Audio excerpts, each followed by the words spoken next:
I am pleased to see so many women in the audience today because I'm going to be talking about a condition that afflicts an alarming number of women in this country. Some studies have pegged it to over 50%. You're not going to find a scientific term for this. You're not going to find a medical term for this because it's called the bag lady syndrome. And as you're visualizing it, it's simply that an alarming number of women in this country often fear that they are going to outlive their money. That simply when they stop working and they're retired and no income's coming in, that the money they have saved is not going to last long enough. Even affluent women, women in households with annual income of over $200,000 feel this fear. A third of them do. And the American Psychological Association has found that financial stress affects women at a higher rate than men. Now, I'm not surprised women are scared that they're going to end up being a bag lady, because when we look at the average balance in a retirement account, in a 401k account, and two institutions, Fidelity and Vanguard, that both manage 401k accounts for employees of corporations. They've both done studies. They've come to very similar results. If we look at the average 401k balance for a man compared to an average 401k balance for a woman, the man's is 50% higher. Now, why is this? Well, there's a few reasons.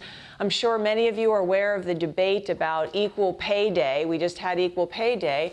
And, you know, we can debate about the wage gap between men and women, but we do know that historically women have been paid less than men.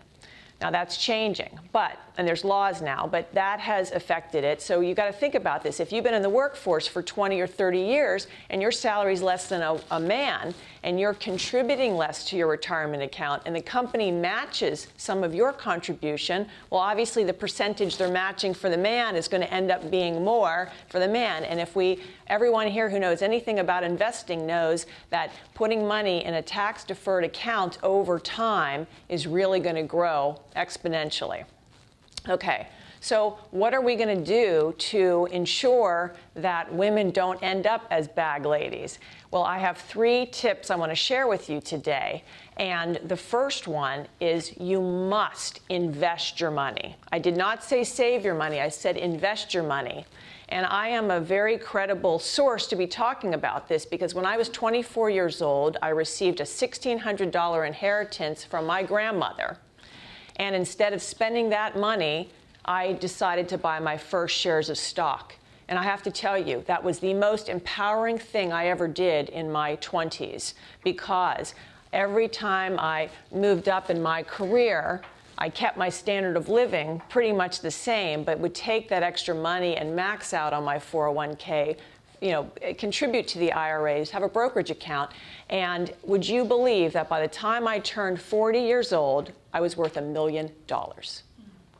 So, invest your way to financial empowerment. That's what this is all about. And I've heard all the excuses from women. Laurie, the stock market's rigged. Laurie, I don't want to lose any money. I'm so scared of losing any money. I worked so hard for that money. Laurie, I'm so overwhelmed by all the information. What do I invest in? Well, some people get educated and learn, and I totally support that. You must be educated. We all have to get more financially literate.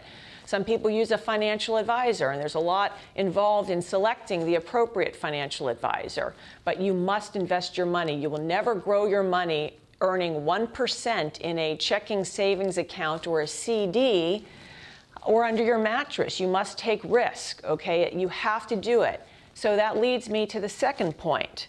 Well, how are you going to have this money to invest, right? You have to live below your means. I mentioned earlier that even affluent women fear becoming a bag lady because they're not living below your means. It doesn't really matter what you make and what comes in. It's how you decide to spend and save and invest. And if you are racking up credit card debts, if you're racking up student debt, that's an issue because you're paying huge rates of interest and you're not getting any return on your money. You're paying other people to get a return on their money. I see too many people feeling the pressure of this American dream that they must purchase a house that they really can't afford when they really should be renting something they can. I've heard all the arguments, Laurie, I get a tax deduction, the mortgage interest tax deduction, I get to deduct my property tax. I've got to live somewhere, right? Homes always go up in value over time. Well, had I bought a condo when everyone pressured me, I was in my early 30s, and they said, Laurie, you're making good money. Why are you living in this apartment like a college student? Well, I was not going to take money out of my brokerage account to make a down payment. And if you are spending money on a mortgage and you're not maxing out on your retirement plan, that's a huge problem. You are getting a tax deduction when you put it in the retirement plan. So a lot of debate about that, but I really feel that we need to re-examine this so-called American dream. Now, the third and most important point. And please, gentlemen in the audience, do not take offense at this. But ladies, we cannot delegate the responsibility for managing our investments to our spouses. We cannot, because 90% of us, even if we're married now, at some point in our lives are going to be solely responsible for our investments in our retirement, because we know how many people get divorced. Some of you may already be divorced. And women outlive men. So again, there's a very good chance you're going to be on your own.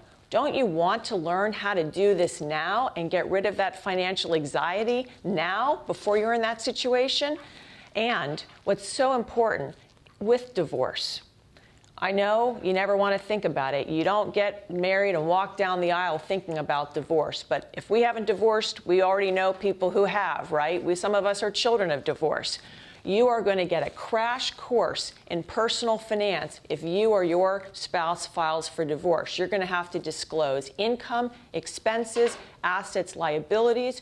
You are going to have to be either on your own or with an attorney or with a mediator trying to establish a fair settlement between the two of you.